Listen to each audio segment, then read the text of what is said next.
Hello guys, welcome sa aking channel.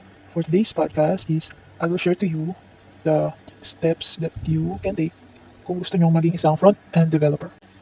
So, para maging isang front-end developer, kailangan nyo matutunan yung mga foundational language ng web tulad ng HTML, CSS, tsaka JavaScript. Pag na-master nyo na ang mga ito, um, kailangan mo namang matutunan ang isang JavaScript framework tulad ng React, a version control system tulad ng Git, at mag-focus sa mga skills tulad ng responsive design and performance. Kailangan mo rin gumawa ng malakas na online portfolio sa pamamagitan ng pag-work sa mga projects, pag-test ng iyong code, at magsimula ka na mag-apply sa mga junior developer job positions. So ito yung step-by-step guide pag gusto mo na maging isang front-end developer.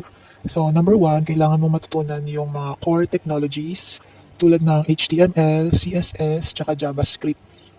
Yung HTML is a hypertext markup language. Yun yung paano mag-structure o gumawa ng mga webpage at maglagay ng mga content. Next is yung CSS or yung cascading style sheets. Ito naman yung pag-i-style ng webpage at pag-create ng responsive design na mag-adapt sa iba-ibang devices.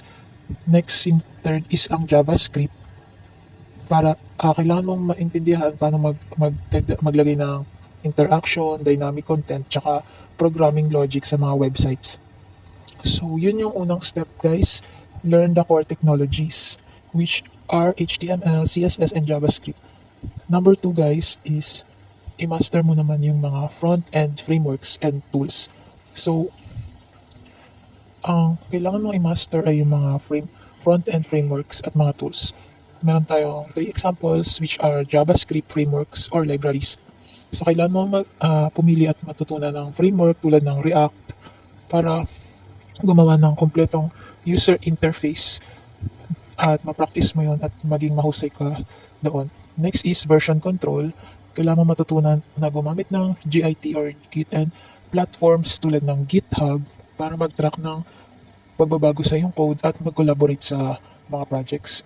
Next naman ay gumawa ka ng tools and task runners. So mag-explore ka ng tools na mag-automate ng development task at mag-optimize ng iyong code. Next is, so yun guys yung master front-end frameworks and tools sa ating number 2. Then number 3, kailangan mo makakuha ng practical experience. So paano ka makakuha ng practical experience? Kailangan mo gumawa ng mga projects at i-apply mo mga knowledge mo sa paggawa ng website at web applications upang makasolve ka ng mga problem at maipakita mo ang iyong skills. Next is mag-develop ka ng portfolio.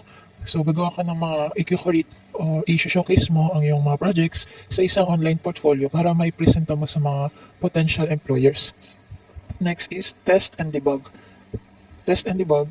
So kailangan mo matutunan kung paano mo matetest ang iyong code at gumamit ng mga developer tools para ma-identify at maayos ang mga bugs. Okay, so yun yung third na step which is makakuha ka ng practical experience. Next, number 4 is matuto ka ng mga complementary skills or mga karagdagang skills tulad ng responsive design, web performance, accessibility, RESTful APIs. So, ang responsive design, kailangan mo matutunan kung paano gumawa ng mga website na magandang tignan at nagfa-function siya ng maayos sa iba't ibang laki ng screen tulad ng sa laptop, cellphone, TV. So, yun yung responsive design. Next is web performance. Kailangan mo matuto ng mga techniques para ma-optimize mo yung pag-load ng website, yung oras ng pag-load ng website at ang overall performance ng website. Next is accessibility. Kailangan mo maintindihan ang mga prinsipyo na mag-ensure na yung website mo ay magagamit ng kahit sino or ma-access nila. Next is RESTful APIs. Kailangan mo matutunan kung paano mag-consume at mag-interact sa mga APIs para ma-pull mo yung data sa iyong front-end applications. So yun yung fourth step natin which is learn the complementary skills which are the responsive design, web performance, accessibility, and RESTful APIs. The fifth step sa yung pagiging front-end developer is magne-network ka na at mag-apply ka na sa mga front-end jobs. So kailangan mo mag-engage sa iyong community mag-join ka sa mga online communities at mga developer groups para makakonect ka sa mga iba pang mga professional. Next, gagawa ka ng resume. So, gandaan mo ang resume mo para ma-highlight yung mga technical skills, mga projects, tsaka achievements. And the last one is mag-apply ka sa mga junior roles. So, kailangan mo mag-start mag-apply sa mga entry level o junior front-end developer na mga job positions para magkaroon ka ng professional experience. So yun guys, ang mga steps para ikaw ay maging isang front-end developer. So summarize natin, number one is learn the core technologies. Number two, master front-end frameworks and tools.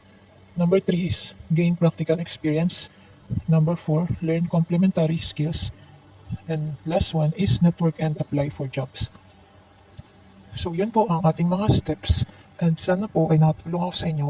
If you want more information, you can message me and you can also follow our Facebook page